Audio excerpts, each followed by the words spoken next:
that say, let's go where no man has gone before. Let's go into this abyss, into this place. Well, I am interviewing and meeting with and very emotional about a woman that said this to the Lord, and she meant it and is living this life. And not only that, but she's training others to be ready to live this life as well.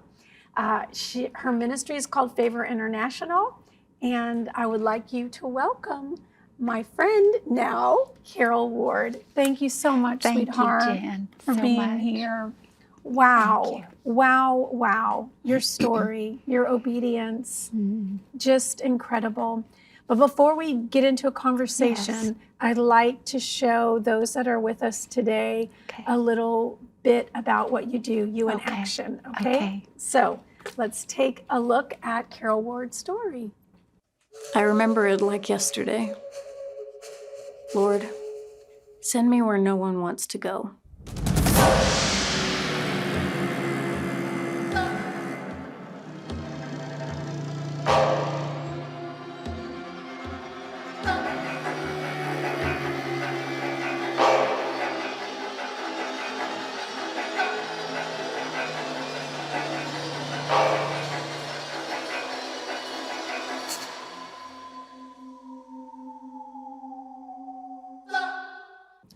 Now that's just a little snippet.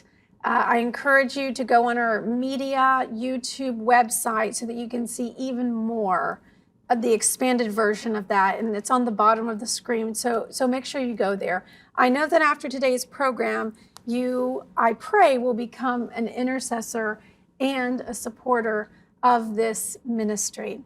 So Carole, how did God call you? I know that you grew up in the Philippines, missionary parents, Bible translators. So kind of give us your origins and your history. Okay, thanks, Jen. My grandparents were missionaries in China for 30 years, and Watchman Nee came up in their home. They were taken prisoners of war. So they were in war zones when communist invasion came in. And my grandmother used to say to me when I was a small girl, I'm passing the baton to you, honey. Now I'm 8 years old. I have no idea what she's talking about, but she taught me prayer and intercession with travail, just weeping for souls. Wow. Now, in my years in the Philippines growing up, it was a village of Islamic terrorism. So the children of terrorists were my playmates, but I had no fear because my father had no fear.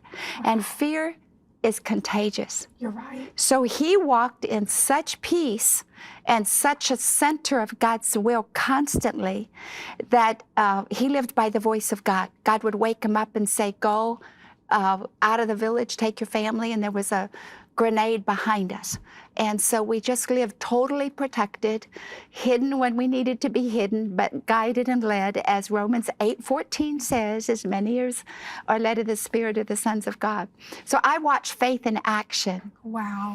And I watched parents who were willing to die for their faith and lay their lives down for people who have never heard the name Jesus. How can we have churches and books and Bibles in all across America and in every home and every street, and there's thousands that have never even heard his name? So that was kind of in my blood. That was kind of in my heart from a small child. So I began praying as a teenager, send me where no one wants to go, to do what no one wants to do, as long as I could take the gospel to those that have never heard. And Fox's Book of Martyrs was my bedtime stories. I went to bed every night reading about martyrs, Brother Andrew and Richard Wurmbrand and Tortured for Christ. And I would weep and I would cry and I'd say, Lord, would you ever love me enough to consider me faithful and honored enough to serve you as a martyr? And I said, I don't know how I would do it, but you would give me the grace to. So I said, when you send me where no one wants to go, you use me in life or use me in death. And I also realized, Jen, that that's the call of what it means to be a follower of Jesus. When we say yes to him, we've given up our rights. Yeah. We've given up the conditions to bargain. It's absolute surrender. Just like Peter, drop your net, leave your boat, follow me. And so the call to be a follower of Jesus is to do the same. Right. Take up your cross, deny yourself, not work to preserve it, deny yourself, Yes. and follow me anywhere, anytime, to do anything. Those disciples did not bargain with Jesus. Right. And they didn't ask, what are my conditions and benefits? They followed. And so I said, Lord, I want to live like they lived, because I want to see the gospel in action, which is going to mean I have to act on it if I'm going to see the power Right. of God in action through the Word and through the book of Acts, which I see every day. But we pray like they prayed, Yes. and we're willing to face what they face.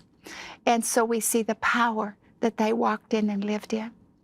And so that's how God began stirring and calling. And I didn't think I'd go to the third world or developing country anytime in my life, because I was serving as a nurse in Oklahoma.